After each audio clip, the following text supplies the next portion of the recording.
Hello दोस्तों, एक बार फिर से स्वागत है आपका हमारे संघर्ष आईएएस यूट्यूब चैनल पर। और हमारी जो कड़ी चल रही है भारतीय राज्य व्यवस्था को पढ़ने की, उसी कड़ी में हम अगला लेक्चर लेकर आपके सामने आए हैं। आशा है कि सब लोग अच्छे होंगे, अच्छे से सब लोगों की पढ़ाई चल रही होगी, अपने अपने एग्ज़ाम को ध्यान में रखते हुए सब अपने टाइम का अच्छे से उपयोग कर रहे होंगे। आज हम लोग जो आपके साथ डिस्कस करने वाले हैं वो इम्पोर्टेंट फैक्ट जो पार्ट है, हमने पहले पार्ट में राष्ट्रपति और उसकी पावर को डिस्कस कर लिया है। भाग 5 हम लोग पढ़ रहे हैं। मैंने पहले भी आपको बताया है कि हमारी जो क्रोनोलॉजी है वो 1 to 1 आगे चलती रहेगी। जो इम्पोर्टेंट फैक्ट होंगे वो लास्ट वाले टाइम, जो रिवीजन वाला टाइम होगा, उसमें हम आपको सब बता देंगे। लेकिन ये जो आज का इम्पोर्टेंट पार्ट है उसमें हम लोग भाग 5 में पहुँच गए हैं उपराष्ट्रपति पर। तो आज हम उपराष्ट्रपति से रिलेटेड जितने भी अनुच्छेद हैं, उपराष्ट्रपति से रिलेटेड जितने भी फैक्ट हैं या जितने भी समझने के लिए जो कॉन्सेप्ट हैं, उन कॉन्सेप्ट को पढ़ेंगे, उन लोगों को उनको जानेंगे। और आज एक छोटा शॉर्ट, जैसे पहले भी बताया, जहाँ ज़रूरत होगी वहाँ हम लोग आपको नोमेनिक्स बना के देंगे, हम लोग आपको शॉर्ट ट्रिक्स देंगे जिससे आपको लंबे समय तक याद रह सकता है। लेकिन आपको शॉर्ट ट्रिक्स हमारी तरफ से जो दी जाएंगी वो सबसे अंतिम रूप से दी जाएंगी। पहले हम आपको कॉन्सेप्ट की बात करेंगे कि कॉन्सेप्ट आपके अंदर डेवलप होना चाहिए। तो ज़्यादा समय ना खराब करते हुए, अपने समय को यूटिलाइज करते हुए मैं स्टार्ट करता हूँ। जो राष्ट्रपति है, आप लोग सब जानते हैं, हमारा जो राष्ट्रपति है, राष्ट्रपति के बाद भी हमारे यहाँ एक पद होता है उपराष्ट्रपति का। वो उपराष्ट्रपति का जो पद है, पूछ लिया जाता है कि भारत के संविधान में उपराष्ट्रपति का पद जो है वो किस अनुच्छेद के अंतर्गत आता है। तो अनुच्छेद 63 आज हम लोग स्टार्ट करेंगे। कैसे स्टार्ट करेंगे, मैं एक छोटा सा, मैंने नोमोनिक्स लिखा है इस पर, यहाँ पे आप लोग को सबको बोर्ड पे थोड़ा नहीं भी दिखाई दे रहा होगा, तो मैं जो बोलूँगा आपको उसको ध्यान देना है। लिखा है उसरा निका चूस, ये 4 शब्द मैंने लिखे हैं। उसरा निका चूस, मैं बताऊंगा। उसरा का मतलब ऊ से जो उपराष्ट्रपति होता है, उपराष्ट्रपति का पद क्या होता है। सा मतलब सभापति, किसका सभापति होता है हम डिस्कस करेंगे।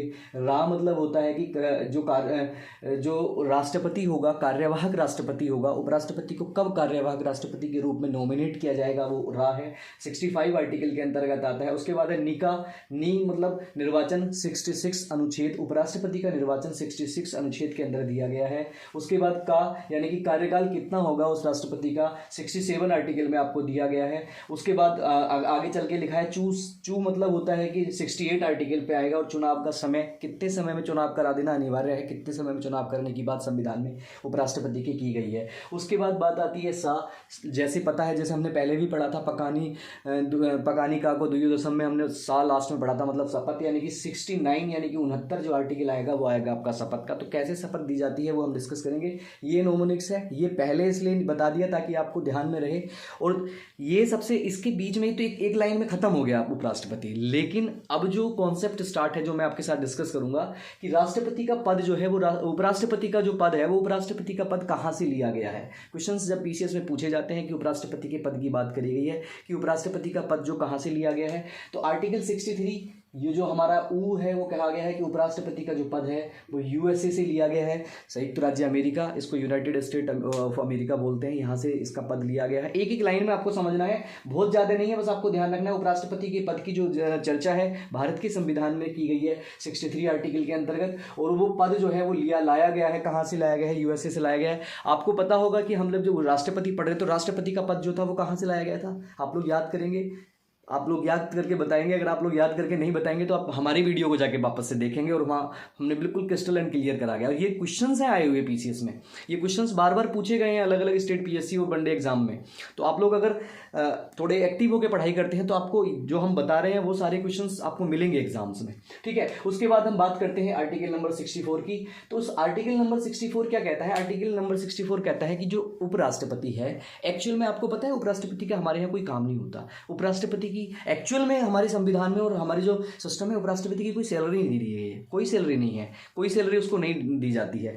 तो आप लोग कहेंगे कि फिर उपराष्ट्रपति कैसे बनाया जाता है, भाई क्यों बनाया जाता है, किस लिए बनाया जाता है। तो ये क्वेश्चंस बहुत बार पूछ लिया जाता है, यहाँ से क्वेश्चंस पूछा जाता है। एक शब्द में तो मैं आपको बता दूं, एक लाइन में तो मैं आपको बता देता हूं। 64 में दिया गया है कि जो उपराष्ट्रपति है वो राज्यसभा का पदेन अध्यक्ष होगा। बस इतना कहा गया है कि राष्ट्रपति जो है, उपराष्ट्रपति जो है वो राज्यसभा का पदेन अध्यक्ष होगा, या सभापति होगा, या चेयरमैन होगा। अब हम बात करेंगे कि राज्यसभा और लोकसभा। अब आपके दिमाग में आ जाता है, जैसे हम लोग बात करते हैं तो आपके दिमाग में आ जाता है कि भाई राज्यसभा कैसे बनती है, लोकसभा कैसे बनती है। तो हम पहले से बताते हुए आ रहे हैं, जब हम लोकसभा और राज्यसभा के उसके कंपोजिशन पे आएंगे तब हम आप लोगों को एक एक करके डिटेल बताएंगे। यहाँ बस केवल आपको ध्यान रखना है कि संसद के 2 सदन हैं। पहला सदन है लोकसभा, दूसरा सदन है राज्यसभा। लोकसभा में 545 सदस्य होते हैं, राज्यसभा में 245 सदस्य चुन के जाते हैं, वो होते हैं। उसमें क्या होता है, एक अकेला सदन, आपको पता है राज्यसभा जो है वो विघटित नहीं होता है। वो उसके राज्यसभा के सदस्यों का टाइम जो उनका काम करने का या उनका जो समय सीमा रहती है, कार्यकाल रहता है, वो 6 वर्ष का रहता है। हर 2 साल बाद 2/3 भाग वहाँ से रिटायर होते चले जाते हैं। हम सब चीज़ें आपको डिस्कस करेंगे। ये क्या है कि ये लगातार चलने वाला एक सदन होता है। एक राज्यसभा जो है वो कभी डिजोल्व नहीं होती, कभी वो विघटित नहीं होती, जबकि लोकसभा हर 5 साल में या उसके बीच में भी कभी भी डिजोल्व हो सकती है अगर सरकारें गिर जाती हैं तो। अब बात करते हैं कि राष्ट्रपति जो है, जो उपराष्ट्रपति है, उपराष्ट्रपति किस सभा का, तो वो राज्यसभा का पदेन अध्यक्ष होता है। यानी कि राज्यसभा में जो राज्यसभा की जो कार्यवाही होती है, आपने देखी होगी, आप लोग टीवी देखते होंगे, आप लोग अलग अलग जगह पे जाके देखते होंगे। राज्यसभा में वो लोग होते हैं, जैसे वो भी एमपीज होते हैं, वहाँ जाके अलग अलग एरिया से, क्षेत्र के हिसाब से, जनसंख्या के हिसाब से नॉमिनेट होकर वहाँ जाते हैं, चुनकर वहाँ पहुँचते हैं। और वो क्या करते हैं, वो बहुत बड़ी भूमिका निभाते हैं हमारे भारत के संविधान, हमारे भारत के लिए नए नए कानून, नए नए नियमों को बनाने के लिए, या कोई ऐसी आवाज़ जो हमारी पब्लिक की आवाज़ है, गरीबों को ऊपर उठाना हो, आरक्षण, या जिस भी टॉपिक, कोई भी ऐसा टॉपिक हो जो संविधान में संशोधन करना हो या संविधान में कोई नई चीज़ लानी हो, कोई बिल लाना हो, तो उससे रिलेटेड वो पार्टिसिपेट करते हैं। तो अब आपको मैं बता दूं, जैसे एक कक्षा होती है, क्लास होती है, तो क्लास में बैठने के लिए हम लोग क्या करते हैं, हम जब छोटे थे, जब आप लोग भी पढ़ते हैं, आपसे छोटे भाई, आपके बच्चे ये जो भी पढ़ते होंगे, वो लोग क्या करते हैं, क्लास, अगर एक क्लास रूम है तो क्लास को संभालने के लिए कोई ज़्यादा बोलचाल ना हो, या वहाँ पे डिस्टोर्शन ना हो, लोगों को परेशानियाँ ना हो, अब उपद्रव सा ना मचे, तो उसके लिए क्या करते हैं, एक मॉनिटर को नॉमिनेट कर देते हैं। और मॉनिटर कब तक एक्टिव रहता है, जब तक टीचर क्लास में नहीं आता तब तक मॉनिटर एक्टिवेट रहता है। तो फिर जब मॉनिटर क्लास में रहता है, उसके बाद टीचर आ जाता है, तो टीचर के पास सारी सिस्टम आ जाता है कि टीचर संभालेगा पूरी क्लास को सही से। तो ऐसे ही जो कार्यवाही होती है, ऐसी ही कार्यवाही होती है लोकसभा और राज्यसभा में। राज्यसभा की कार्यवाही को भी संभालने के लिए, उसको तरीके से मतलब व्यवस्था बनाने के लिए, कोई अभद्र स्थिति ना आए, किसी की बात पूरी सुनने के लिए, सारी प्रोसीजर को चलाने के लिए एक सभापति को नॉमिनेट किया जाता है। और वो सभापति होता है, जो उपराष्ट्रपति होता है, वो उपराष्ट्रपति होता है, वो पूरे प्रोसीडिंग चलाता है, पूरा प्रक्रिया चलाता है जो राज्यसभा की होती है। और एक बात, ये क्वेश्चन यहाँ से मैं यही बताते हुए चलता हूँ कि कई बार क्वेश्चन पूछा जाता है कि भारत के संविधान में, या भारत के इतिहास में, या भारत के पूरी जो कार्यपालिका है, या कोई जो संसदीय प्रणाली है, उसमें कौन ऐसा सदस्य है जो अध्यक्ष रहता है उस सदस्य का, लेकिन उस सदन का जो कैंडिडेट है वो कैंडिडेट नहीं होता। आपको बता दूं, ये सभापति होता है, ये राज्यसभा का सभापति होता है, राज्यसभा का चेयरमैन होता है, राज्यसभा का अध्यक्ष होता है, लेकिन ये राज्यसभा का सदस्य नहीं होता है। इसको इलेक्शन के द्वारा, इसको निर्वाचन के द्वारा वहाँ लाया जाता है, उसको कार्यभार दिया जाता है। और क्यों बनाया गया? अब आप सोचेंगे कि राष्ट्रपति, उपराष्ट्रपति का पद फिर बनाया क्यों गया है? अरे भाई, लोकसभा में तो हम लोग जब लोकसभा पढ़ेंगे तो लोकसभा में आप लोग पढ़ोगे भी, और हम लोग बताएंगे भी आपको कि लोकसभा के जो सांसद होते हैं, उन्हीं में से किसी एक बंदे को नॉमिनेट करके, उसी को चुनावित करके, या जो भी प्रक्रिया है, वोट वाली प्रक्रिया को पूरा करके एक अध्यक्ष बना दिया जाता है। तो राज्यसभा में ऐसा क्यों नहीं किया जाता? तो इसके पीछे काम है, क्योंकि उपराष्ट्रपति बनाया गया। कई बार ऐसा होता है कि ऊपर का पद खाली हो जाता है। अभी आगे हम डिस्कस करेंगे उसके बारे में, क्या ऐसा क्यों है, ऐसा क्यों, क्या सिस्टम है ना, उसके बारे में हम डिस्कस करेंगे। तो आपको बस इतना ध्यान रखना है यहाँ पे कि जो आर्टिकल 64 है वो कहता है कि उपराष्ट्रपति जो होगा वो राज्यसभा का सभापति होगा, पदेन अध्यक्ष होगा। और वो जो उसका अध्यक्ष क्या काम करता है, अध्यक्ष का काम क्या होता है, आपको पता है, कोई भी बंदा अध्यक्ष होता है तो अध्यक्ष का मतलब होता है उसके जो संरक्षक में जितने भी वहाँ पे सांसद बैठे होंगे, उन लोगों की जो वार्तालाप है वो एक सुचारू व्यवस्था से चलती रहे, एक जो डिग्निटी है, एक जो सिस्टम है पूरा, वो अच्छे से मेंटेन रहे। ताकि आपने देखा होगा, अब तो जो राज्यसभा टीवी और लोकसभा टीवी पे आप लोग देखते होंगे कैसे लोग ये लड़ते हैं, कैसे वो सिस्टम करते हैं, तो वो अच्छा मैसेज नहीं जाता है अगर वो ऐसे व्यवस्था को भंग करते हैं। आपने देखा होगा, आए दिन सांसद निकल के भाग जाते हैं, जूती चप्पल, दुनिया भर की चीज़ें आजकल देखने को आती है। बहुत गलत व्यवस्था है। इस सबको सुधारने के लिए, इसमें अच्छाई करने के लिए आए दिन चीज़ें चलती रहती हैं। तो जो उपराष्ट्रपति होता है उसको सभापति बनाया जाता है। इससे क्वेश्चन पूछ लिया जाता है कि क्या इसका सदस्य राज्यसभा का सदस्य होता है? तो नहीं सदस्य होता है। इसका कार्यकाल भी उतना नहीं होता जितना राज्यसभा के सदस्यों का कार्यकाल होता है। ठीक है, उसके बाद हम बात करते हैं कि ये तो हो गया सभापति। अब अगली बार हम पूछते हैं 65, अनुच्छेद नंबर 65 या 65 क्या कहता है? वो कहता है कि जो राष्ट्रपति है वो राष्ट्रपति, आपने पढ़ा होगा जब मैंने राष्ट्रपति पढ़ाया था, राष्ट्रपति पढ़ाने के बाद हमने जब लास्ट में हम जब पहुंचे थे 62 से लेके हम पढ़ने स्टार्ट करे थे, जब हम 69 पे पहुंचे थे, जब हम 69 पे पहुंचे थे तो हमने 68 के बाद 69 पे पढ़ा था कि राष्ट्रपति किसी कंडीशन में नहीं रहेगा तो, यानी कि राष्ट्रपति के पद, राष्ट्रपति का जो पद है अगर वो रिक्त हो जाता है किसी वजह से, मैंने बताए थे वो 5 कारण कि त्याग पत्र दे देता है, वहाँ अभियोग लग जाता है, या निर्वाचन अवैध घोषित कर दिया जाता है, या फिर एक और कंडीशन, ऐसी कंडीशंस में दिवालिया या पागल घोषित कर दिया जाता है, या संविधान का अतिक्रमण कर देता है, तो इस टाइप से उसको संविधान राष्ट्रपति को पद से हटा दिया जाता है, स्वेच्छा से छोड़ देता है। तो आपको बता दूं कि राष्ट्रपति का पद जो होता है वो बहुत इंपॉर्टेंट पद होता है, बहुत महान महत्व होता है इस पद का, तो ये पद कभी खाली नहीं रहना चाहिए। इसीलिए संविधान निर्माताओं ने सोचा कि अगर राष्ट्रपति बाय द फॉल्ट किसी वजह से अगर नहीं रहता है तो उसके लिए कोई एक बंदा होना चाहिए, उसके लिए कोई ऐसा बंदा होना चाहिए जो उसके काम को संभाल ले। तो संविधान निर्माताओं ने कितना अच्छा काम किया, उसी टाइम पे अनुच्छेद 65 के रूप में दे दिया कि उपराष्ट्रपति जो होगा, उपराष्ट्रपति होगा, राष्ट्रपति के ना होने पर कार्यवाहक राष्ट्रपति का काम करेगा। कार्यवाहक राष्ट्रपति कैसे होते हैं? सपोज दैट राष्ट्रपति जो मान लो अब्दुल कलाम थे या जितने भी राष्ट्रपति हमारे रहे, राजेंद्र प्रसाद से लेकर और अब रामनाथ कोविंद तक, रामनाथ कोविंद जी का दिमाग ऐसे काम करना बंद कर देता है और वो त्याग पत्र दे देते हैं।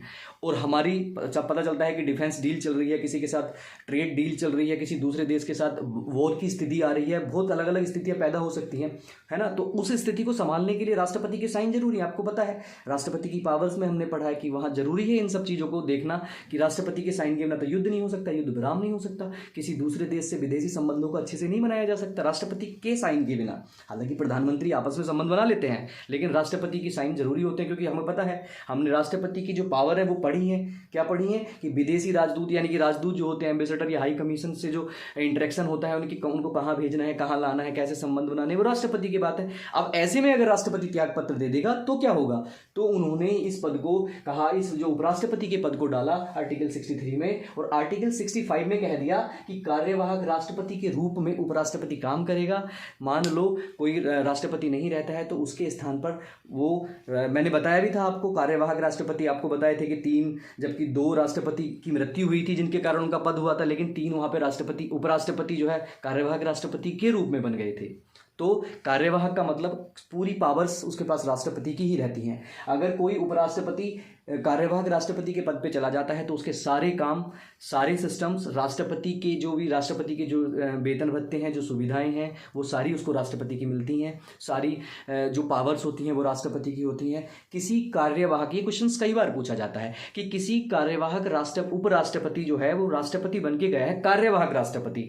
कार्यवाहक राष्ट्रपति के द्वारा किए गए कार्य या निर्णय अगर वो बाद में वापस से कोई दूसरा राष्ट्रपति का चुनाव हो जाता है, मैंने बताया कि 6 महीने के अंदर चुनाव होना जरूरी है। अगर मान लो किसी कार्यवाहक राष्ट्रपति ने 6 महीने में जब वो पद खाली था उसके 6 महीने के बीच में आके कोई निर्णय ले लिया है, कोई डील कर दी है, कोई सिस्टम बना दिया है ऐसा, तो वो डील क्या वैध है या अवैध है? तो कार्यवाहक राष्ट्रपति के द्वारा लिए गए सारे निर्णय वैध रहते हैं। उसके बाद अगर किसी को कोई दिक्कत होती है तो राष्ट्रपति या फिर संसद उसको मिला के चेंज कर सकती है, अन्यथा उसके द्वारा सारे निर्णय लिए गए जो होते हैं, यानी कि सारी पावर उसके पास किसकी आ जाती है? उपराष्ट्रपति के पास सारी पावर आ जाती है राष्ट्रपति की, अगर वो कार्यवाहक राष्ट्रपति पद बन जाता है तो। किस कंडीशन में बन जाता है वो हमने वहां डिस्कस कर लिया था, है ना। मर सकता है, त्याग पत्र दे सकता है, कुछ भी ऐसा सिस्टम हो सकता है। 5-6 चीज मैंने बताई थी वहां के करके, आपने नहीं देखा है तो हमारा लेक्चर वो वाला देखिए एक बार, आपको बिल्कुल क्लियर हो जाएगा। उसके बाद ये कार्यवाहक राष्ट्रपति क्या होता, कार्यवाहक राष्ट्रपति क्या होता है? एक्चुअल में जो उपराष्ट्रपति होता है वो राष्ट्रपति के पद के खाली होने पर, रिक्त होने पर अपनी सेवाएं वहां जाके देने लगता है। और आप कहेंगे फिर अगर वो वहां जाके देने लगेगा तो राज्यसभा का सभापति है ये, तो राज्यसभा का सभापति तो रहेगा ही नहीं, तो राज्यसभा क्या करेगा? तो राज्यसभा में भी एक उप सभापति बनाया जाता है। जब जो उपराष्ट्रपति है वो लोकसभा में चला जाए, राज्यसभा में या फिर राष्ट्रपति के पद पे चला जाता है, तो वहां के पद को जो रिक्त रहता है वहां एक उपसभापति होता है। उपसभापति सारे कार्य जो उपराष्ट्रपति के होते हैं, सभापति के होते हैं, वो वही करता है। उसके सारी पावर, सारे निर्णय उसी में इन्वॉल्व हो जाती हैं। ठीक है, तो ये कार्यवाहक राष्ट्रपति आपको समझ में आया होगा। उपराष्ट्रपति कैसे कार्यवाहक राष्ट्रपति बनता है, क्या काम करता है। उसके बाद संविधान निर्माताओं ने कितने व्यवस्थित तरीके से जोड़ा है। पद दे दिया, सभापति बता दिया, उसके बाद सभापति जब बन गया, मान लो सभापति बनने के बाद क्यों सभापति बनाया ये भी बता दिया, कि इसलिए बनाया है कि राज्यसभा है वहां पे सभापति बना के बैठा देते हैं, परमानेंट काम चलता रहेगा, और नहीं तो परमानेंट नहीं चलेगा तो आकस्मिक स्थिति में अगर जाके जो राष्ट्रपति का पद खाली होगा तो वहां भी काम कर सकता है। इसके बाद बात आती है 66 की निर्वाचन, जिसमें दे रखा है निर्वाचन। तो निर्वाचन, उपराष्ट्रपति का निर्वाचन पढ़ना, यहां समझना एक छोटा सा पॉइंट बहुत जरूरी है। इसका निर्वाचन भी वैसे ही होता है जैसे राष्ट्रपति का निर्वाचन होता है। वहां मैंने आपको पढ़ाया कैसे होता है। एकल संक्रमणीय अनुपातिक प्रक्रिया होती है, सिंगल ट्रांसफरेबल जो सिस्टम होता है वो होता है। मैंने आपको वो बताया था कि कैसे प्रोपोर्शनल होता है, कैसे ट्रांसफरेबल होता है, कैसे ट्रांसफर होता है। अगर आपको नहीं समझ में आता है तो वहां आप जाके एक बार उस प्रोसीजर को समझ लीजिए। लेकिन उस प्रोसीजर को समझने के बाद यहां थोड़ी सी चीज ध्यान देने योग्य यह है कि आपको बता दूं, जो उपराष्ट्रपति का निर्वाचन होता है तो उपराष्ट्रपति के निर्वाचन में आपको पता था क्या, राष्ट्रपति के निर्वाचन में मैंने बताया था लोकसभा भाग लेती है, राज्यसभा भाग लेती है, विधानसभा भाग लेती है, लेकिन विधान परिषद भाग नहीं लेती है। लेकिन उपराष्ट्रपति, और उसके साथ साथ मैंने क्या बताया था, जब राष्ट्रपति का चुनाव हम लोग वहां पढ़े थे, हमने बताया था एंग्लो इंडियन भाग नहीं लेते हैं, और जो 12 नॉमिनेटेड राज्यसभा के सदस्य होते हैं जिनको नॉमिनेट राष्ट्रपति करता है वो भाग नहीं लेते हैं। लेकिन इसके इतर क्या है, उपराष्ट्रपति के चुनाव में ना तो विधानसभा भाग लेती है ना विधान परिषद भाग लेती है, इन दोनों में से कोई भाग नहीं लेता है। और साथ ही साथ कौन कौन भाग लेते हैं, भाग लेते हैं दोनों एंग्लो इंडियंस, और भाग लेते हैं 12 जो आपके नॉमिनेटेड सदस्य होते हैं, दोनों ही भाग लेते हैं। तो आपको ऐसे जैसे मैंने बताया कि ये दोनों भाग नहीं लेते हैं लेकिन ये भाग लेते हैं, तो आप जब इस प्रोसीजर को, हमारे राष्ट्रपति के चुनाव को समझने के बाद जब इस प्रोसीजर को देखोगे तो आपको कुछ चीज ध्यान आएगी। एक चीज ध्यान आएगी आपको कि हम सर ने जो है एक चीज बताई थी कि राष्ट्रपति पर जो महाभियोग लगाया जाता है तो महाभियोग में ये चीज भाग नहीं लेती है, और इन दोनों में ये राज्यसभा भी भाग लेती है और लोकसभा भी भाग देती है, और साथ ही साथ जो एंग्लो इंडियंस होते हैं और 12 जो सदस्य होते हैं वो भी भाग लेते हैं। यानी कि अगर मैं डायरेक्ट एक शब्द में कहूं, एक लाइन में कहूं कि उपराष्ट्रपति का जो चुनाव होता है, उपराष्ट्रपति को बुलाना यानी कि उसका चुनाव बराबर होता है राष्ट्रपति पर लगाया महाभियोग, राष्ट्रपति पर लगाया गया जो प्रोसीजर वाला महाभियोग है, दोनों इक्वल होते हैं, दोनों बराबर होते हैं। ये इसलिए बता रहा हूं ताकि आपको याद रहे। अब उसके बाद क्या करते हैं, आपके दिमाग में एक छोटी सी चीज आएगी कि भाई विधानसभाएं क्यों भाग नहीं लेती हैं, उपराष्ट्रपति के चुनाव में विधानसभाएं क्यों भाग नहीं लेती हैं। तो भैया चुनाव में भाग इसलिए नहीं लेती हैं, और राष्ट्रपति के चुनाव में भाग क्यों लेती थी, ऑब्वियसली क्वेश्चन बनने वाला है, हालांकि कहीं लिखा नहीं जाता है, लेकिन मैं आपको एक बेसिक अंडरस्टैंडिंग के लिए बता देता हूं। क्योंकि राष्ट्रपति क्या होता है आपको पता है, राष्ट्रपति के पास एक शक्ति होती है, राष्ट्रपति की अलग अलग शक्तियां होती हैं। राष्ट्रपति की शक्तियां क्या होती हैं, क्यों राष्ट्रपति के चुनाव में विधानसभा भाग लेती है, क्यों उपराष्ट्रपति के चुनाव में विधानसभा भाग नहीं लेती है, मैं उसको आपको क्लियर करने की कोशिश करूंगा। वो ये है कि आपको पता है राष्ट्रपति के पास पावर होती है स्टेट इमरजेंसी की, राष्ट्रपति के पास पावर होती है फाइनेंस कमीशन की, राष्ट्रपति के पास ऐसी कई सारी जो पावर्स होती हैं वो होती हैं। उससे क्या होता है, मान लो ये इन लोगों को ये इसलिए भाग लेते थे अगर विधानसभा द्वारा कोई ऐसा राष्ट्रपति चुन के भेज दिया गया जो उनके स्टेट को कोई पैसा ही ना दे, उनके स्टेट को कोई सिस्टम ही ना दे, या उनके स्टेट में जब चाहे जब इमरजेंसी लगा दे। और आप जान सकते हैं कि इमरजेंसी लगाने का मतलब होता है कि सारे लॉ एंड ऑर्डर का, सारी व्यवस्थाओं का भंग होना, और कितनी बड़ी बेकार स्थिति होती है जब स्टेट इमरजेंसी लगती है या राज्य इमरजेंसी या नेशनल इमरजेंसी लगती है। इस वजह से इन लोगों को राष्ट्रपति के चुनाव में भाग लेने के लिए दिया जाता है कि भाई देख लो तुम राज्य हो, राज्य पे राष्ट्रपति का थोड़ा बहुत जोर होगा तो उसके हिसाब से तुम अपने जो आपके लिए फेवरेबल कैंडिडेट हो उस कैंडिडेट को चुन के वहां भेजो, इसलिए वो भाग लेते हैं। लेकिन इसके इतर क्या है, इसके बाद क्या है जो हम लोग पढ़ रहे हैं, उपराष्ट्रपति का राज्यसभा जो विधानसभाएं होती हैं, राज्य होते हैं, उनमें कोई ज्यादा जोर होता नहीं, क्योंकि राज्यसभा होती है, राज्यसभा में बैठ के काम करता है, उसके पास ऐसी कोई पावर नहीं होती है। अगर वो कार्यवाहक राष्ट्रपति ना हो तो उसके पास एक्चुअल में ऐसी कोई पावर नहीं होती है कि विधानसभाओं के लिए वो कुछ कर सके। ठीक है, तो इस वजह से केवल मैंने अंडरस्टैंडिंग की बात करके बताया कि इस वजह से विधानसभाओं को भाग नहीं लेते। तो निर्वाचन में कौन भाग लेता है, निर्वाचन में लोकसभा भाग लेती है, राज्यसभा भाग लेती है, एंग्लो इंडियंस भाग लेते हैं, और साथ ही साथ जो 12 लोग राष्ट्रपति नॉमिनेट करता है वो भी भाग लेते हैं।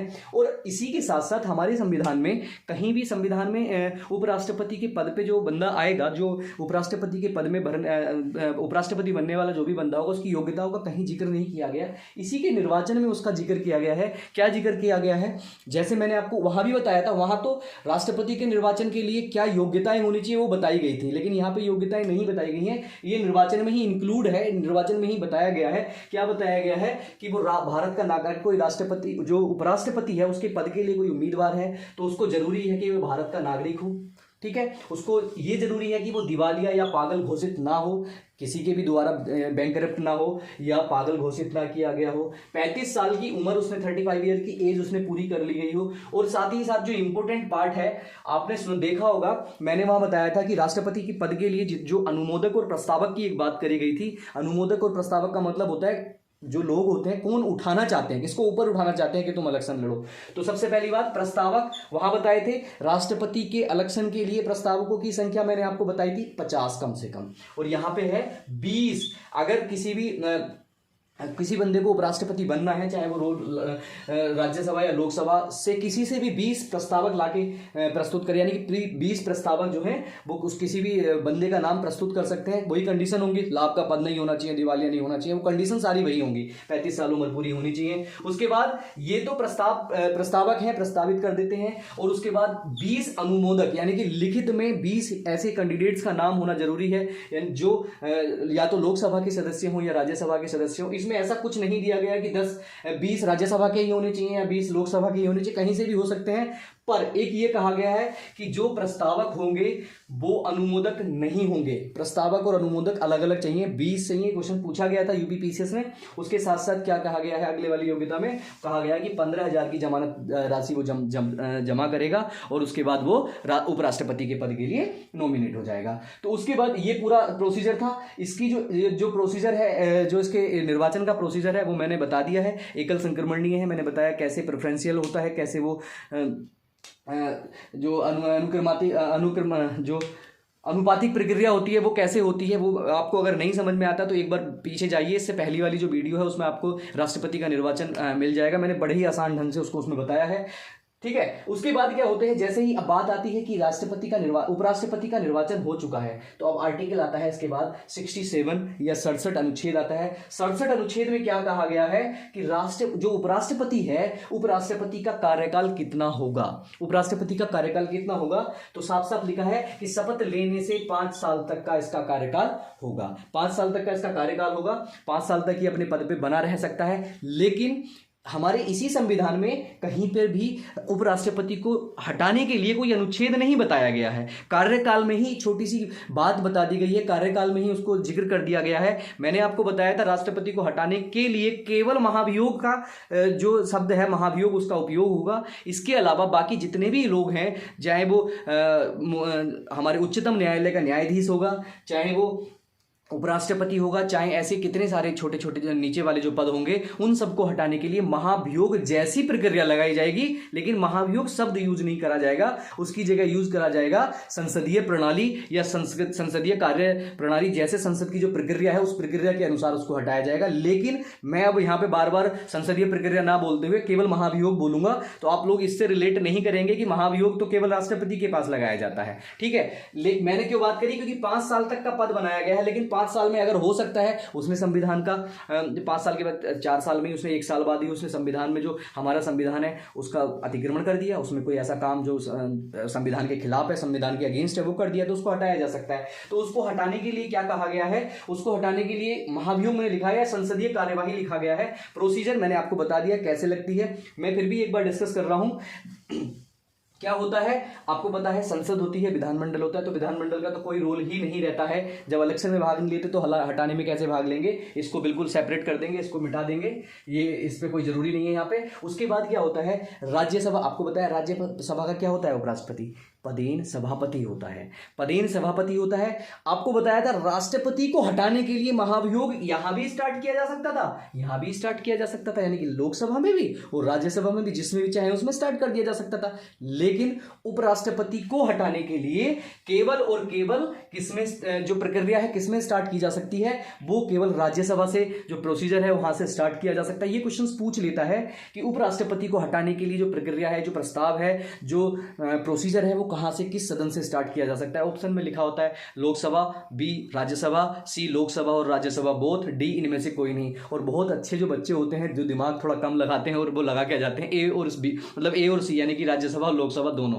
क्योंकि वो सोचते हैं जैसे राष्ट्रपति को हटाया वैसे उपराष्ट्रपति को, क्योंकि कई जगह पे व्यवहार में नहीं है, महाभियोग शब्द यूज कर लिया जाएगा। और जैसे ही महाभियोग शब्द यूज करा जाएगा, आप लोग थोड़े से एक्साइटेड होकर लगा देते हैं और घर आके गिनते हैं कि मेरे तो 80 ठीक है, और बाद में पाते हैं कि सारे क्वेश्चन कट जाते हैं, निगेटिव मार्क आ जाता है। जाते हैं। उसके लिए क्या है, आपको ध्यान रखना है कि जो उपराष्ट्रपति को हटाने की प्रक्रिया है वो केवल और केवल राज्यसभा में ही इनिशिएटिव लिया जा सकता है। और इनिशिएटिव लेने का क्या प्रोसीजर है, वहां भी बताया था इनिशिएटिव लेने का प्रोसीजर। 245 जो सदस्य राज्यसभा में होते हैं उनमें से क्या है 1/4 या 25% लोग इस प्रस्ताव को उठाने के लिए अपनी अनुमति देते हैं। पारित नहीं हुआ है अभी। 25% लोग इस जो प्रोसीजर है या महाभियोग की जो उपराष्ट्रपति पर लगने वाला जो संसदीय प्रणाली है, इसकी जो प्रक्रिया है, उसको हटाने की जो प्रक्रिया है, उसमें कितने लोगों का जो अनुमोदन है या कितने लोगों का सहयोग होना जरूरी है। तो 1/4 या 25% जो प्रस्तावक हैं वो होने चाहिए। किसको हटाने के लिए? हटाने के लिए जो प्रस्ताव है उसको शुरू करने के लिए 25%। और 25% करने के बाद जैसे ही ये यहाँ पे राज्यसभा में स्टार्ट होता है, तो आपस में बात चलती है। जो सभापति होता है उसको बताया जाता है, जो भी सभा उस टाइम पे सभापति होगा उसको उसके बारे में सामने बात करी जाएगी। उसके बाद अगर ऐसा देखा जाता है मेजॉरिटी होती है तो 2/3 या 66% जो बहुमत है, विशेष बहुमत इसको बोलते हैं, कि 2/3 या 66% सदस्यों की जो अनुमति है उसके थ्रू इसको पास कराकर राज्यसभा से लोकसभा में भेजा जाता है। और यही प्रोसीजर वहां भी था, लेकिन वहां बस इसका इतना और था कि लोकसभा में भी स्टार्ट किया जा सकता था या राज्यसभा में भी स्टार्ट किया जा सकता था। अब ये लेकिन उपराष्ट्रपति वाला केवल और केवल राज्यसभा में स्टार्ट किया जा सकता है। कितने वोटों की जरूरत होती है स्टार्ट करने के लिए? 1/4 या 25%। कितने लोगों को पास करने की जरूरत होती है? विशेष बहुमत 2/3 या 66% लोगों को। फिर उसके बाद क्या होता है, उसके बाद उसको जैसे एक सदन से पास होता है तो वो लोकसभा भेज दिया जाता है। और लोकसभा भेजने के पहले दिन से और 14 दिन के अंदर, वहां भी बताया गया था 14 दिन के अंदर को उपराष्ट्रपति को बता दिया जाता है कि आपके ऊपर महाभियोग जैसी प्रक्रिया लग गई है और राज्यसभा ने पास कर दी है, आप जाइए और लोकसभा में जाके अपनी जो सफाई है उसको प्रस्तुत कीजिए। तो उपराष्ट्रपति के पास ये पूरी चांसेस होते हैं कि वो 14 दिन के अंदर अपने आप सफाई पेश करता है और बताता है कि नहीं, मैं गलत नहीं हूं, आप ये चीजें यहाँ पे हैं, ये चीजें यहाँ पे हैं। अगर वो गलत वहां पे लोकसभा में अपने आप को निर्दोष साबित कर देता है, जो उसके ऊपर लगाए गए इल्जाम है उनसे वापस उन सबके लिए अपनी सफाई पेश कर देता है, और लोकसभा में बैठे हुए जो सांसद हैं उन लोगों को लगता है और वो वोटिंग करते हैं, तो वो क्या करते हैं, अगर उसकी बात को मान लेते हैं तो वो जो वहां पे पहुंचा हुआ जो प्रस्ताव है, वहां पे पहुंचा हुआ जो विधेयक है या वहां पे पहुंची हुई जो पूरी सिस्टम है, उस सिस्टम को एक्सेप्ट नहीं करते हैं, उसको पास नहीं करते हैं। तो जो प्रक्रिया है वो प्रक्रिया वापस आ जाती है और वो प्रक्रिया वापस होने के बाद शून्य हो जाती है और उपराष्ट्रपति अपने पद पर बना रहता है। पर अगर ऐसा होता है कि वो उपराष्ट्रपति लोकसभा में जाके अपनी जो निर्दोष सिस्टम है, अपने आप को निर्दोष साबित नहीं कर पाता है और निर्दोष साबित कर नहीं पाता है, और लोकसभा के जो एमपीज हैं, जो वहां सदस्य हैं, वो 2/3 या 66% की बहुमत से इसको पास कर देते हैं, और पास करने के बाद जैसे ही वो पास हो जाता है तो उपराष्ट्रपति पर जो संसदीय प्रणाली है या जो महाभियोग जैसी प्रक्रिया है वो लग जाती है और जो उपराष्ट्रपति है वो अपने पद पर नहीं रहता है। आज तक ऐसा एक बार भी हमारे भारत के संविधान में या व्यवहार में नहीं हुआ है। आशा है कि आपको समझ में आया होगा। उसके बाद बात करी गई है महाभियोग जैसी इस प्रक्रिया केवल कहाँ, राज्यसभा में उपराष्ट्रपति के लिए। ये प्रोसीजर एक एक चीज करके आप लोग समझेंगे तो ज्यादा अच्छा रहेगा। उसके बाद बात आती है अनुच्छेद 68 की। उसके बाद अनुच्छेद 68 आता है कि 68 की बात कही जाती है। इसमें कहा गया है कि चुनाव का समय क्या होगा। जैसे राष्ट्रपति, मैं इसलिए कंपेयर करके आपको पढ़ा रहा हूं, इसलिए आपको बता रहा हूं ताकि आपको दोनों ही चीज एक साथ क्लियर होती रहे, कंफ्यूजन वाली कोई चीज ना रहे, क्योंकि ये टॉपिक ऐसा है जहां पे हमेशा कंफ्यूजन रहता है। आदमी मैंने बहुत लोगों को देखा है कि राष्ट्रपति के चुनाव में कौन भाग लेते हैं, इसके पीछे ही तर्क नहीं दे पाते, क्यों लेते हैं, क्यों नहीं लेते हैं। उपराष्ट्रपति के चुनाव में कौन भाग लेते हैं, कौन नहीं लेते हैं, क्यों लेते हैं, क्यों नहीं लेते हैं, इसी के प्रति जो अपना तर्क नहीं दे पाते। और किताबों को, बहुत सारी किताबें पढ़ते हैं, एनसीईआरटी पढ़ते हैं, जहां तहां दुनिया भर की किताबें पढ़ देते हैं, लेकिन यहां हमारे जो प्लेटफॉर्म है उसके थ्रू आपको बिल्कुल जर्नलाइज करके बताया जा रहा है, बिल्कुल आसान भाषा में बताया जा रहा है कि क्यों भाग लेते हैं और क्यों भाग नहीं लेते हैं। यहां तक कि जैसे अभी बताया कि राष्ट्रपति के चुनाव में विधान जो सभाएं होती है, विधानमंडल जो होता है, उसका कोई रोल नहीं होता। यह भी बता दिया कि क्यों नहीं होता रोल, यह भी बता दिया कि राष्ट्रपति में विधानसभा क्यों भाग लेती है। ठीक है, उसके पहले हमने राष्ट्रपति जब आप पढ़ोगे तो हमने ये भी बता दिया कि क्यों पुडुचेरी, जम्मू कश्मीर और दिल्ली जैसी जो यूनियन टेरिटरी हैं वो भी राष्ट्रपति के चुनाव में, वहां के सदस्य भी राष्ट्रपति के चुनाव में क्यों भाग लेते हैं। एक भी चीज को बिल्कुल नहीं छोड़ा गया है, बिल्कुल क्लियर करके आपके सामने हम लोग ला रहे हैं। उसके बाद अब हम अपने अनुच्छेद 68 पे पहुंचते हैं। 68 क्या कहता है कि उपराष्ट्रपति का चुनाव का समय क्या होगा। जैसे आपको बताया गया, आपने पढ़ा होगा कि ऊपर जो राष्ट्रपति है उसके चुनाव को हर हालत में हर हाल में 6 महीने के अंदर कराया जाना जरूरी है। लेकिन ऐसा उपराष्ट्रपति के लिए नहीं कहा गया है। उपराष्ट्रपति के जो चुनाव का समय है उसमें लिख दिया गया है कि यथाशीघ्र, जितनी जगह नहीं, एज सून एज पॉसिबल, जितना हो सकेगा उतनी जल्दी इसका चुनाव जो है करा दिया जाता है। यहाँ पे बच्चे बड़े क्वेश्चंस गलत लगा के आते हैं। यहीं पे जो यूपीएससी है वो अंदर जाके खकोड़ के क्वेश्चन पूछ लेता है कि उपराष्ट्रपति के चुनाव, अगर कोई व्यक्ति या कोई उपराष्ट्रपति अपने पद से त्याग पत्र दे देता है या अपने पद से महाभियोग के द्वारा हटा दिया जाता है तो उसके द्वारा निर्वाचन करने के लिए कितने समय में करवाना अनिवार्य है। तो आप लोग के दिमाग में एक ही चीज आती है कि 6 महीने, आप लोग लगा के आते हैं फटाफट 6 महीने। व्यवहार में ऐसा हो सकता है कि 6 महीने राष्ट्रपति के प्रोसीजर के थ्रू ही लगा दी जाए, लेकिन संविधान में ऐसा कहीं नहीं लिखा गया है। वहां लिखा गया है यथाशीघ्र, एज सून एज पॉसिबल, जितनी जल्दी हो सकेगा। क्यों? क्योंकि एक्चुअल में अगर उपराष्ट्रपति नहीं भी है, आप देखेंगे तो कुछ काम ऐसे रुक थोड़ी रहा है भाई। सब उपसभापति है, अगर उपराष्ट्रपति नहीं है तो उपसभापति राज्यसभा को चला रहा है, अगर राष्ट्रपति अपने पद को चला रहा है। केवल क्या है, सिस्टम ऐसा ही। एक और सवाल है कि भारत के संविधान में उपराष्ट्रपति की सैलरी कितनी दी जाती है, ये बता दूं मैं। ये और प्रधानमंत्री की सैलरी पे बड़ा क्वेश्चन पूछा जाता है। हालांकि आपने पढ़ी होगी, आपने पढ़ा होगा 5 लाख 4 लाख, अगर आप इसे सर्च करेंगे तो आपको बता दिया जाएगा कि हाँ 5 लाख है, 4 लाख है, अलग अलग यूट्यूब या गूगल करके देखेंगे। लेकिन मैं आपको बता दूं कि भारत के संविधान में उपराष्ट्रपति की सैलरी का कोई जिक्र ही नहीं किया गया है। उसको जो सैलरी दी जाती है वो राज्यसभा के सभापति के लिए मतलब राज्यसभा के सभापति के रूप में, यानी कि उपराष्ट्रपति की कोई सैलरी नहीं है। वो किस लिए सैलरी है? क्योंकि वो पदेन अध्यक्ष है, वो सभापति, राज्यसभा का सभापति है, उसलिए उसको सैलरी दी जाती है।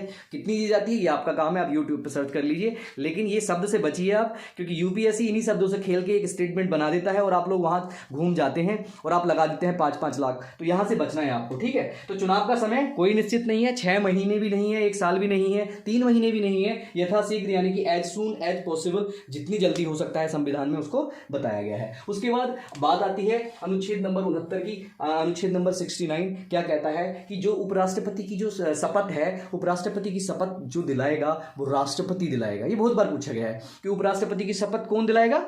राष्ट्रपति दिलाएगा, ठीक है। ये ध्यान रखना, एक लाइन में बस इतना, इससे ज्यादा कुछ नहीं ध्यान रखना। शपथ के प्रोसीजर को आप पढ़ेंगे, अलग अलग तरीके से पढ़ेंगे। हम लोग जब डिस्कस करते हुए कुछ शब्दों पे पहुंचेंगे तो वहां हम लोग पढ़ लेंगे कि शपथ का एक पूरी एक, आपने देखा भी होगा, आपने जब किसी पिक्चर को देखा होगा, आपने किसी मूवी या किसी नाटक को देखा होगा, वहां पे अगर कोई लोग ओथ लेते तो ओथ की पूरी लैंग्वेज होती है कि मैं ये सिंह और मैं पूरे अपने से दृढ़ निश्चय होकर अक्षुण्ण रखूंगा भारत के संविधान का पालन। ये पूरा हम पूरी चीजें बताएंगे लास्ट में आपको कि कैसे वो लैंग्वेज क्या होती है। बस डोटेड अगर आप भी यूपीएससी के थ्रू अगर आप जाके आईएएस बनेंगे, आप पीसीएस बनेंगे, आप लोग अलग अलग पोस्ट पे जाएंगे तो आपको भी एक शपथ लेनी पड़ेगी। उस शपथ में क्या होता है, वो एक परफॉर्मा होता है, उसमें नाम की जगह डॉट लिखा रहता है। जो भी कैंडिडेट होगा उसमें नाम लिख देगा, बाकी प्रोसीजर नीचे सीधे रहता है, राष्ट्रपति के साइन होकर रखे रहते हैं नीचे। तो ये सारी चीजें हम बताएंगे आपको बाद में। केवल आपको ध्यान रखना है 69 एक नंबर में क्वेश्चन पूछ लिया जाता है कि उपराष्ट्रपति का जो शपथ है वो कौन दिलाता है, तो शपथ राष्ट्रपति दिलाता है, आपको ध्यान रखना है। और किस अनुच्छेद के थ्रू दिलाता है? वो दिलाता है जो अनुच्छेद 69 है। तो यहां तक क्या था, उसरा निका चूस, यानी कि 63 पद, 64 सभापति, 65 कार्यवाहक राष्ट्रपति, 66 निर्वाचन, 67 कार्यकाल, 68 चुनाव का समय, 69 शपथ, ठीक है। ऐसे ही हमने 62 से लेके हमने पढ़ा था 52 से लेके जो 59 तक हमने पढ़ा था। क्या पढ़ा था हमने 59 तक, अलग अलग 68 तक, 58 तक हमने जो राष्ट्रपति की अलग अलग चीजें पढ़ी थी। फिर उसके बाद हमने 62 पढ़ा था, 59, 61, 62, 63 तक पढ़ा था। 63 से आगे हमने यहाँ डिस्कस कर लिया है। उसके बाद एक और आर्टिकल है जो 70 वाला है, जिसको बहुत कम यूज किया जाता है। उसकी लैंग्वेज को आपको याद ही रखना है, बस मैं आपको समझाने के लिए बता देता हूं। 70, 71 और 72, 73 ये 3 जो आर्टिकल्स हैं मैं बात कर रहा हूं उनकी कि वो आर्टिकल क्या हैं। 70वां आर्टिकल क्या कहता है, देखो 52 से लेके हमने पढ़ा था 61 तक, राष्ट्रपति को पढ़ा था 52 से लेके 61 तक। हमने यहां क्या पढ़ा है 63 से लेके 69 तक, ठीक है। तो आपको याद करना है, यहां से एक था 62 और यहां से एक याद रखना है 70। ये 2 याद रखने, कैसे याद रखने का पद गया है। 62 में क्या कहा गया था, राष्ट्रपति के पद की रिक्तता, राष्ट्रपति के पद की रिक्तता कैसे वो रिक्त हो सकती है, किन किन प्रोसीजर के थ्रू, वो किस में कहा गया था 62 में। और यहां पे जो 70 है उपराष्ट्रपति में जो के बाद जो आता है 70वां आर्टिकल, वो क्या कहता है कि भारत के संविधान में यानी कि आर्टिकल 62 में राष्ट्रपति के पद की जो रिक्तता की बात करी गई है, क्या बात करी गई है? त्यागपत्र बताया गया है, अवैध चुनाव बताया गया है, महाभियोग बताया गया है, ऐसा प्रोसीजर बताया गया है। अगर इसके अलावा 70 में कहा गया है कि जो संविधान में वर्णित नहीं है, राष्ट्रपति का पद अगर रिक्त हो जाता है, जो कंडीशन संविधान में पहले हमारे संविधान में दी नहीं गई है, यानी कि इसको हम एक शब्द में बोलें तो आकस्मिक सिचुएशन ऐसी इमरजेंसी सिचुएशन हो सकती है। जैसे एक बात बता दूं कैसे, कि राष्ट्रपति कहीं घूमने गए, सपोज दैट राष्ट्रपति कहीं घूमने गए, अपने फैमिली टूर पे घूमने चले गए और राष्ट्रपति को कहीं किडनैप कर लिया गया, तो ऐसा तो बताया नहीं गया, किडनैप करके पता ही नहीं कहाँ गए राष्ट्रपति। तो ऐसा तो कहीं हमारे संविधान में है नहीं कि राष्ट्रपति का जो पद 62 में है ये तो दे नहीं रखा कि किडनैप करने के बाद उसका पद रिक्त हो जाएगा तो क्या होगा। तो ये आकस्मिक सिचुएशन आ जाएगी, इमरजेंसी सिचुएशन आ जाएगी। ऐसी ही एक सिचुएशन, सपोज दैट राष्ट्रपति का पद बहुत डिग्निटेड पद होता है, बहुत महान पद होता है। सपोज दैट राष्ट्रपति क्या करते हैं, किसी को लेके भाग जाते हैं, लेके चले गए कहीं भी, किसी को नहीं बताया गया, आसपास की जवान था कोई 35 साल का बंदा बन गया राष्ट्रपति और लेके भाग गया किसी को, और भागने के बाद पता ही नहीं चला, उसका पद तो खाली हो गया। लेकिन इस प्रोसीजर के थ्रू जो पद खाली होगा ऐसा तो संविधान में दिया नहीं गया है। तो उस सिचुएशन में, यानी कि आकस्मिक सिचुएशन 70वां कहता है कि भारत के संविधान में दी गई जो राष्ट्रपति के पद की रिक्तता के इतर, उसके अलावा अगर राष्ट्रपति का पद खाली हो जाता है, राष्ट्रपति का पद खाली हो जाता है, तो क्या होगा, तो उपराष्ट्रपति जो है वो राष्ट्रपति के पद पर जाकर कार्यवाहक राष्ट्रपति का काम करेगा। तो ये 70 ऐसे इसमें बताया गया है। ठीक है, 70 आपको क्लियर हो गया होगा। 70 के बाद आता है 71 आर्टिकल, अनुच्छेद 71 क्या कहता है? अनुच्छेद 71 कहता है राष्ट्रपति या उपराष्ट्रपति के चुनाव में, राष्ट्रपति या उपराष्ट्रपति के चुनाव में कोई भी किसी भी तरह का विवाद होता है तो उस विवाद को किसी भी डिस्ट्रिक्ट कोर्ट या हाई कोर्ट में नहीं सुना जाएगा, सिर्फ और सिर्फ क्या सुना जाएगा? अनुच्छेद कहता है सुप्रीम कोर्ट में ही सुना जाएगा। राष्ट्रपति या उपराष्ट्रपति के चुनाव में कोई भी अनियमितताएं आती हैं या कोई किसी को शिकायत होती है या कुछ भी होती है तो क्या होगा? सुप्रीम कोर्ट उसको देखेगा। आप अगर आपके दिमाग में तुरंत एक बात आएगी कि भाई सुप्रीम कोर्ट तो मैं डायरेक्ट जाने के लिए तो केवल आर्टिकल 32 कहता है, इसके अलावा तो सुप्रीम कोर्ट नहीं कहता। लेकिन ये पावर है कि आर्टिकल, इसीलिए ये आर्टिकल 71 जो है भारत के संविधान निर्माताओं ने दे दिया स्पेशली। अगर ये संविधान निर्माता नहीं देते तो राष्ट्रपति भी क्या करते, राष्ट्रपति जैसे राष्ट्रपति भवन जो है रायसीना पहाड़ी दिल्ली में बना हुआ है, तो वहीं जो डिस्ट्रिक्ट लगती है उसी डिस्ट्रिक्ट कोर्ट में जाके चक्कर लगाते कि अवैध घोषित है। और आपको पता है डिस्ट्रिक्ट से जाता वो हाई कोर्ट से फिर जाता उसके बाद सुप्रीम कोर्ट, 4 साल लग जाते, तब तक राष्ट्रपति बनकर दूसरी जगह निकल जाता। इस सब को बचाने के लिए हमारे संविधान निर्माताओं ने क्या काम किया? आर्टिकल 71 दिया गया, उसमें कहा गया कि उपराष्ट्रपति और राष्ट्रपति के चुनाव से रिलेटेड जितनी भी चीज़ें हैं, जो भी दिक्कत है वो कहाँ यूज़ करी जाएगी, उसका जो होगा वो कहाँ होगा?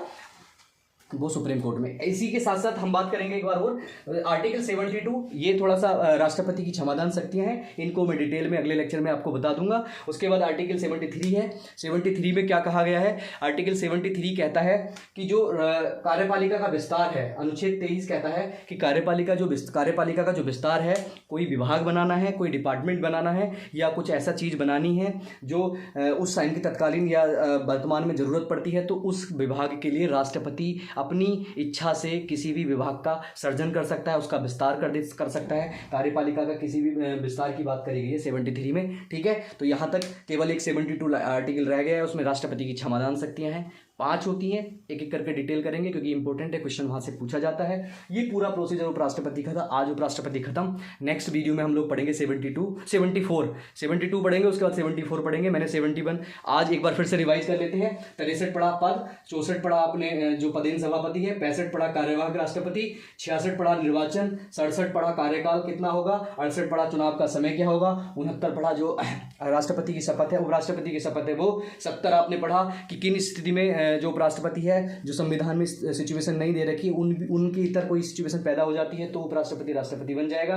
मैंने 71 बताया कि दोनों का, उपराष्ट्रपति हो या राष्ट्रपति के चुनाव में कोई दिक्कत आती है, अनियमितताएं आती है, कोई किसी को मंजूर नहीं होता है तो उसके थ्रू सुप्रीम कोर्ट में ही केवल सुनवाई होगी, इसके अलावा कहीं नहीं होगी। 72 में आपको बता दिया है राष्ट्रपति की क्षमादान शक्तियां हैं। 73 में आपको बता दिया है क्या है, कार्यपालिका का विस्तार है जो राष्ट्रपति के द्वारा किया जाएगा। आशा है कि अच्छा लगा होगा। और लंबा वीडियो हो ही जाता है क्योंकि चीज़ें समझने में बड़ा टाइम लगता है और नहीं समझने की बात है तो एक एक लाइन में बताते हुए निकल जाते हैं। अगर अच्छा लगा हो तो लाइक और शेयर जरूर करिए। जय हिंद, जय भारत, धन्यवाद।